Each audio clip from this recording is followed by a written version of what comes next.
Olá, bem-vindos ao Olhar Digital Plus. Dá para imaginar uma vida sem smartphone? Difícil, não é? Mas ainda que eles estejam entre os aparelhos mais populares do planeta, ainda tem muita dúvida e principalmente muitos mitos envolvendo os smartphones. Hoje você vai conferir um super guia para acabar de vez com as suas dúvidas. Antes, tem os outros destaques do programa de hoje. Chuvas de verão, quedas de energia. Veja como proteger os seus eletrônicos. Algumas grandes franquias de esportes tradicionais descobriram que pode ser uma ótima ideia investir nos jogos eletrônicos. E na coluna da Lu, aplicativos que vão dar aquela força nessa volta às aulas. O Olhar Digital Plus está começando.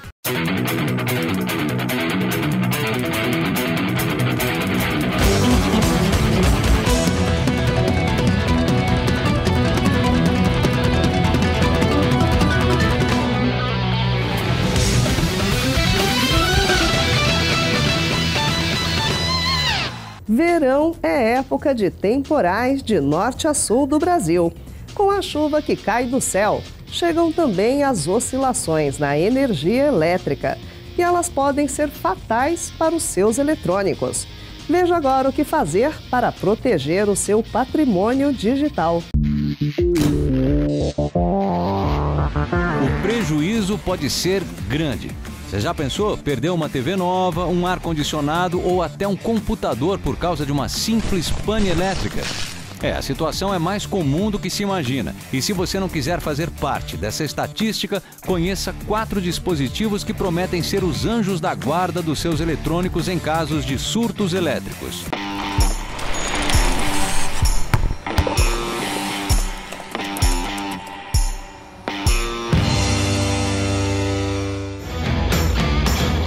Em ambientes domésticos, o filtro de linha é a primeira opção e também a mais barata. Além de conectar vários equipamentos ao mesmo tempo, o dispositivo conta com elementos internos que protegem o que estiver ligado nele em casos de variações bruscas de tensão ou excesso de corrente elétrica. O problema é que escolher um filtro de linha confiável não é tarefa tão simples, mas o principal é saber se ele conta com os 2 elementos de nomes bastante complexos, mas funcionamento simples: fusível e varistor. Caso alguma coisa fuja do padrão, eles entram imediatamente em ação para desligar os equipamentos da rede. Tudo protegido. Mas, infelizmente, as embalagens desse tipo de produto não costumam trazer muita informação além da tensão e potência máxima do produto. Então, como fazer? Você precisa olhar alguns parâmetros. Primeiro, corrente. Qual que é a corrente que esse filtro de linha suporta? Se vai atender os equipamentos que você vai colocar lá. Depois você precisa ver a tensão, qual que é a máxima tensão que ele aguenta. O ideal é que sejam tensões pequenas, para qualquer variação ele atuar. O filtro de linha, o ideal é que ele tenha fusível, né? Que é um dispositivo que quando vem uma corrente acima do que está prescrito, ele funde, né? É um elo que se funde quando vem uma corrente maior. E depois você precisa ver marcas de qualidade e o preço. Acho que para o leigo, né, que não entende muito, o preço que é o que vai indicar se o filtro é de qualidade ou não. Segundo a professora, um filtro de linha de boa qualidade custa a partir de R$ 50. Fuja de produtos muito mais barato que isso, hein? A economia pode custar caro. Um nível acima, o estabilizador, além de trazer todas as funções de um filtro de linha, ainda é capaz de garantir uma tensão estável e constante chegando aos aparelhos que estão ligados nele. A proteção é ideal para máquinas mais sofisticadas e delicadas, como alguns motores, por exemplo. É um equipamento um pouco mais caro. Um estabilizador de boa qualidade custa entre R$ 80 e R$ 100. Investindo um pouquinho mais, você adquire uma caixinha vermelha como essa aqui. O preço é equivalente ao do estabilizador. Instalado diretamente na caixa de energia da residência, o DPS, dispositivo de proteção contra surtos, protege ao mesmo tempo todos os eletrônicos da casa. O único inconveniente é que você vai precisar chamar um eletricista para fazer a instalação. O último patamar em proteção contra surtos elétricos, mas aí já não tão indicado para residências, é o No Break. De novo, além de todas as funções do filtro de linha e muitas vezes inclusive do estabilizador, o No Break traz uma bateria interna para suprir a energia para os equipamentos nele conectados por um determinado tempo. Mas aí o custo já sobe para R$300 ou R$400. Essa é a melhor opção se você não puder de jeito nenhum ficar no escuro ou com algum equipamento desligado. Muita gente acha que só uma descarga elétrica extrema, como um raio, por exemplo, é que pode danificar os equipamentos dentro de casa. Mas se engana muito quem pensa assim. Você sabia que uma simples queda de energia pode causar muitos danos? Normalmente, após uma queda de energia, esses enormes transformadores instalados nos postes, quando são ligados novamente, soltam um pico de energia inicial sem muito controle. E, sim, isso também pode queimar um dos seus eletrônicos.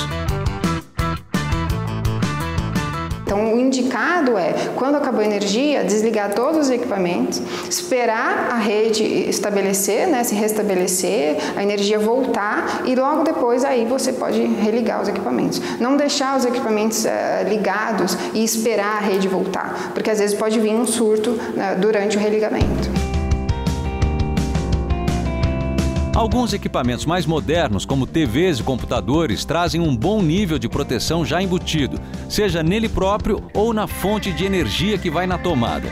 De qualquer forma, é melhor não descuidar.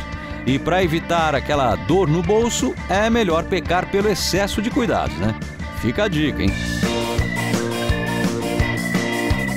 Dependendo do preço elevado, vale a pena pôr uma proteção já no equipamento. E aí você colocaria um a mais. Quando a gente fala em instalação elétrica, a gente sempre fala sobre redundância. É muito importante a redundância, não ter só um dispositivo de proteção, ter sempre mais de um.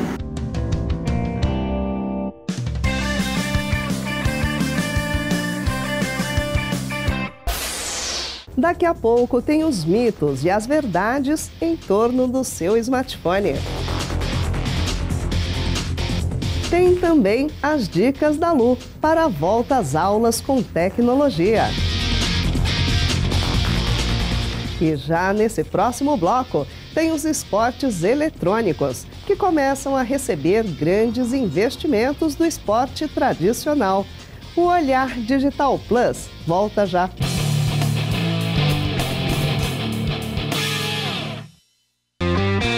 HostGator, seu site sempre no ar. Acesse hostgator.com.br.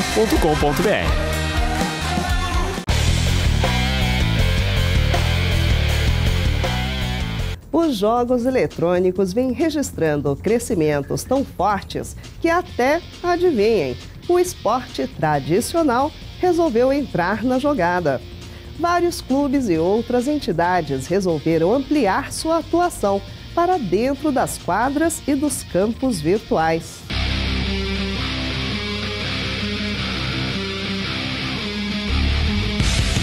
Por favor, não ouse minimizar ou muito menos chamar apenas de videogame, hein?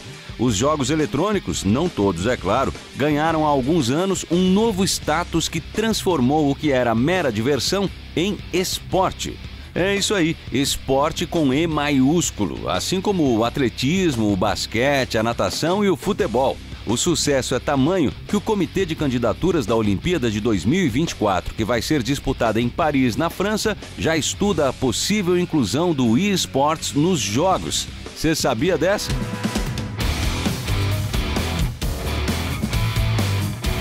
No Brasil, o esporte eletrônico avançou algumas fases nos últimos 4 anos. O cenário, que era ainda uma espécie de berçário, se profissionalizou. Hoje, com a entrada de grandes marcas, personalidades do esporte, transmissão na TV e até clubes tradicionais, o eSport ganhou maior visibilidade e, ainda melhor, credibilidade. Toda essa parte de preparação que os atletas passam para competir, todo toda a competição, como ela é organizada, todo investimento de pessoas, de recursos e do público que acompanha isso, né? Para esse público é muito importante, é uma coisa que impacta eles. Então, quando grandes marcas entram, traz esse respaldo de que não é só uma bobeira, não é só uma brincadeira. Com certeza agrega essa credibilidade, sim. Diversas equipes do futebol brasileiro já entraram de cabeça no esporte eletrônico. Santos, Flamengo e Corinthians são algumas delas.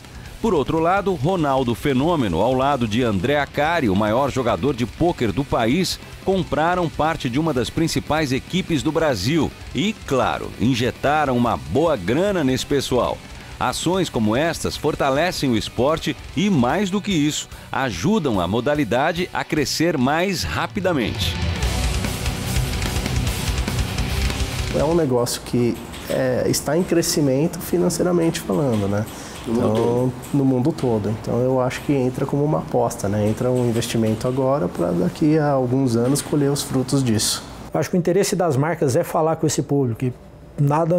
A única forma assim, mais efetiva de falar com eles é entrar no universo deles, é participar, é apoiar. Eles reconhecem muito o valor em quem se faz presente. Então qualquer marca, qualquer clube que de alguma forma apoia esse universo dos esportes eletrônicos, essas pessoas abraçam de alguma forma, né? Então, acho que o movimento é mais por aí, é atingir esse público. O João alcançou o sonho de muitos jovens e se tornou jogador profissional de League of Legends, o principal título do esporte eletrônico atualmente, com 100 milhões de usuários em todo o mundo. Hoje em dia muita gente quer se tornar jogador profissional e ainda mais com os clubes novos entrando de futebol, abre portas para novos jogadores, entendeu? Mas se profissionalizar não é para qualquer um, aliás, se fosse assim, imagina quantos Neymares não existiriam por aí. É preciso ter um certo dom, muita vontade e principalmente dedicação. Eles trabalham basicamente 8 a 9 horas por dia, é uma rotina puxada que eles fazem e tem a parte de preparação individual, a parte de preparação coletiva, tem a parte de estudo de jogo, tem a parte em que eles fazem a estratégia junto com a comissão técnica, review de jogos tanto lá fora quanto de adversários internos, então é bem puxada a preparação, se assemelha muito a um atleta tradicional, não tem diferença, né? Na preparação esportiva é tão puxado quanto. Apesar de ainda estar em pleno desenvolvimento, o cenário do eSport no Brasil, principalmente com a entrada desses clubes tradicionais e grandes patrocinadores, está muito bem estruturado e cada vez mais profissional. Esse fortalecimento também se deve muito à audiência por aqui. Hoje, a estimativa é de que 18 milhões de pessoas já acompanhem o esporte eletrônico no país. Tudo é muito bem organizado e cheio de regras, assim como qualquer outro esporte. O atleta é um profissional com salários que variam de 4 a 15 mil reais, um time multidisciplinar para dar todo o apoio. A gente tem psicólogo, a gente tem treinador, a gente tem comida. E você tem um contrato de trabalho. A gente tem um contrato. E, claro, muita cobrança também. O campeonato é organizado pela Riot, que é a própria desenvolvedora do jogo, e ela cria as regras desse campeonato e são regras de um esporte tradicional, então é muito bem organizado. Os times tem que ter os titulares, tem que ter reserva, tem a janela de transferência, você não compra e vende jogador em qualquer período do ano, então é muito bem organizado, muito profissional, e os clubes são muito profissionais também, né? Então os clubes se adaptam a essas regras, investem bastante, conseguem patrocinadores e faz o cenário se tornar bem profissional. A maioria dos e-atletas são bastante jovens, mas provavelmente uma das diferenças que chama a atenção é que o esporte eletrônico consegue ser ainda mais inclusivo que outros mais tradicionais. Para ter a chance de se profissionalizar, pode ser homem ou mulher e sem limite de idade. Só precisa jogar bem, muito bem, diga-se de passagem.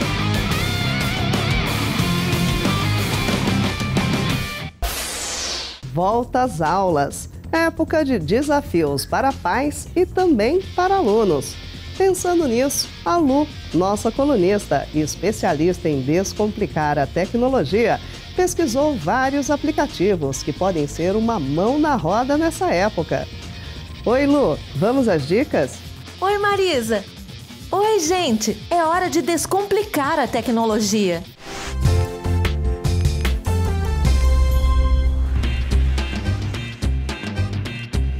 A volta às aulas está logo aí e você tem de estar preparado. E hoje eu vou mostrar 5 aplicativos bem fáceis de usar para você arrasar na volta às aulas e conseguir aquelas notas bem bacanas. São apps que funcionam em qualquer celular e vão te ajudar a se organizar nos trabalhos da escola ou da faculdade. Tem também apps para te ajudar a aprender coisas novas e estudar para as provas e vestibulares do fim do ano. Quer ver só? O primeiro aplicativo que eu vou te mostrar é o Trello. Com ele você pode organizar todos os trabalhos e deveres de casa de várias matérias. E o melhor, não se perder no meio de um monte de tarefas. Dá para criar uma área de trabalho separada por colunas e cards, com todas as funções de um bom programa de organização. Dá até para chamar os colegas de classe para compartilhar uma área de trabalho coletivo que você pode acessar de qualquer celular e até pelo PC. Assim ninguém esquece o que tem que fazer em cada trabalho. Não é legal? Com o Trello, você nunca mais vai perder o prazo de entrega dos seus trabalhos. Outro aplicativo que você precisa ter no celular é o Evernote. Esse app serve para fazer listas e anotações. E é um dos mais completos que existem. O mais legal é que você pode incluir fotos, mapas, vídeos e áudios para deixar tudo bem organizadinho. Também dá para usar o app para criar lembretes e organizar as suas anotações por tema e assunto. Como, por exemplo, as diferentes matérias que você tem na escola ou na faculdade. Demais, né? Agora, um aplicativo para te ajudar a aprender um idioma novo ou para reforçar as aulas do seu curso. O nome dele é Duolingo. E é um dos melhores apps para estudar inglês, espanhol, alemão ou francês. E o melhor é que ele é totalmente grátis. O Duolingo tem vários exercícios e aulas interativas feitas para você reforçar o seu aprendizado. Tudo num sistema que lembra um videogame para deixar as aulas mais divertidas. Conforme você vai completando desafios, o app vai desbloqueando novos exercícios e te recompensando com pontos. E você ainda pode comparar o seu desempenho com os amigos. Outro app muito legal que você precisa conhecer é o QuizUp. Esse é um jogo de perguntas e respostas feito para testar os seus conhecimentos em vários assuntos. O mais legal desse aplicativo é que os jogos são feitos por pessoas comuns, que também estão estudando no mundo inteiro. Assim, todo mundo se ajuda na hora de estudar. Até você pode criar seu próprio quiz e compartilhar com os amigos da escola, faculdade ou do cursinho. Fala a verdade, assim fica muito mais fácil e divertido estudar, não é mesmo? Por último, uma dica para quem já está de olho no Enem e nos vestibulares que acontecem no final do ano. O Estudos é um aplicativo feito para te deixar preparado para as provas mais disputadas do Brasil. Com ele, você não só pode fazer simulados, mas também pode conferir seu desempenho, dando uma olhada nas estatísticas de acertos e o tempo gasto em cada questão. Assim, o app te ajuda a treinar para os exames e te ajuda a responder mais rápido e melhor. Não é incrível? Perfeito para quem quer entrar na faculdade dos sonhos. É com você, Marisa. No próximo bloco tem nosso super guia para acabar com os mitos que envolvem os smartphones. Tem também algumas verdades que você precisa conhecer acerca do seu companheiro digital. Depois do intervalo, o Olhar Digital Plus volta já.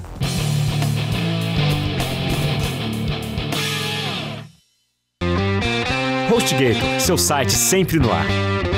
Acesse hostgator.com.br.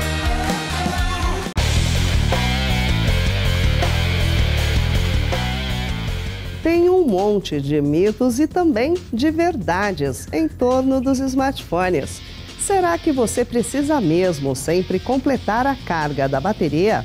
Será que eles podem escutar e compartilhar todas as suas conversas? Nós preparamos um super guia para acabar de vez com as suas dúvidas.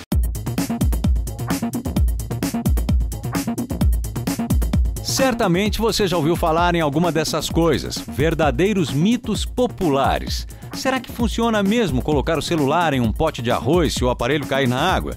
E a pasta de dente tira riscos da tela? A bateria vicia? São muitas dúvidas ainda. E para nos ajudar a responder os mitos mais famosos sobre smartphones, fomos conversar com uma especialista em manutenção de celulares para tirar todas essas dúvidas e nos ajudar a criar um guia de socorro para o nosso tão querido celular. Vamos começar com o arroz. Ele sempre chega primeiro. Se o celular já caiu na água, seja no sanitário ou na piscina, provavelmente alguém apareceu com essa ideia. Rápido, coloca o aparelho em um pote de arroz aí que ele seca. Bom, muita gente aqui já fez isso e não dá nem para tirar sarro, né? Na hora do desespero, qualquer coisa vale para tentar salvar o celular. Mas este é só mais um mito. O arroz possui propriedade absorvente, mas não o suficiente para secar e salvar um smartphone encharcado.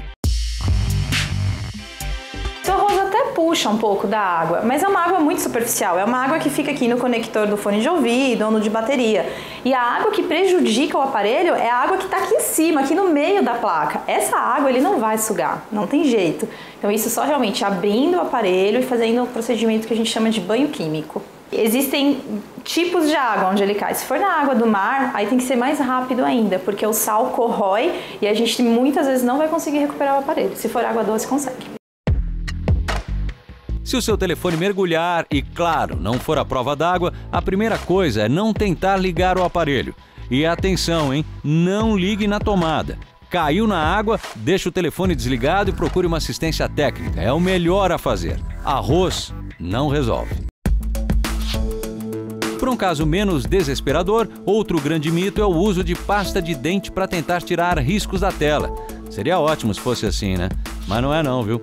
A única coisa que a pasta faz é deixar uma meleca no seu aparelho ou, no máximo, um cheirinho de menta. É um mito, com certeza. Tanto é que a gente passa a pasta, a gente tenta espalhar e ela realmente não espalha por ela ser muito grossa.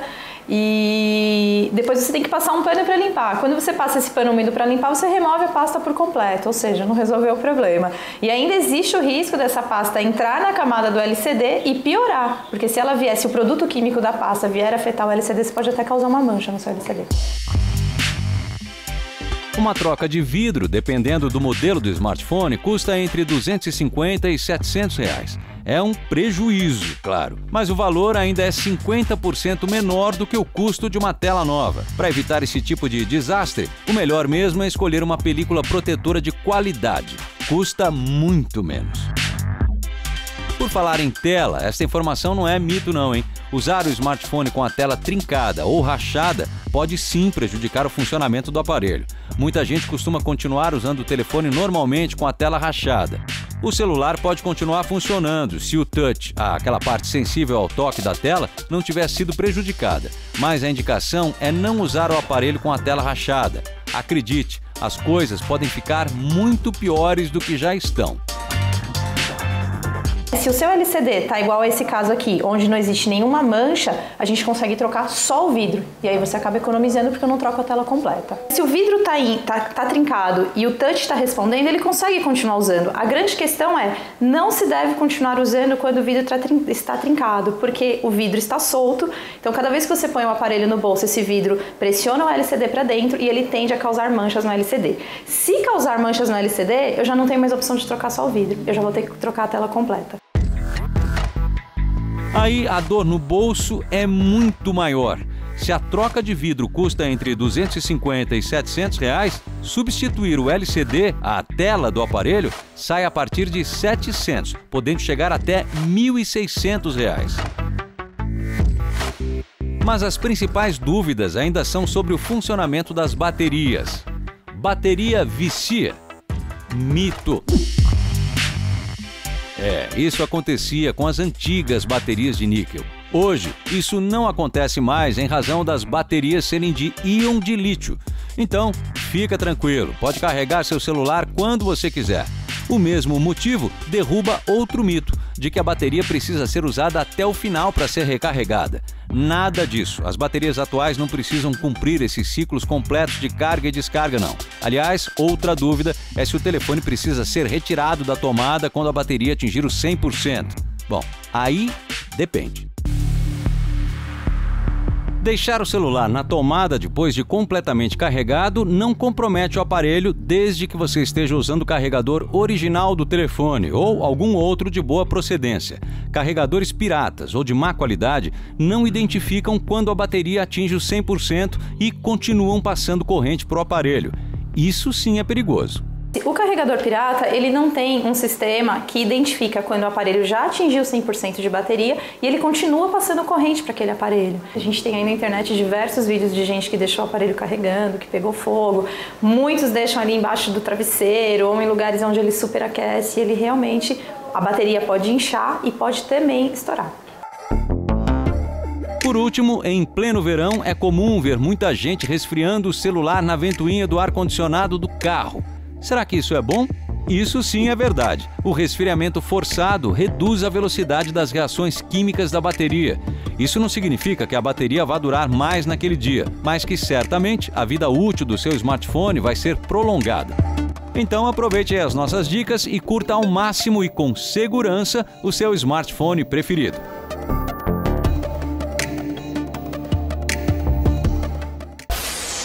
Não fique de fora da era digital.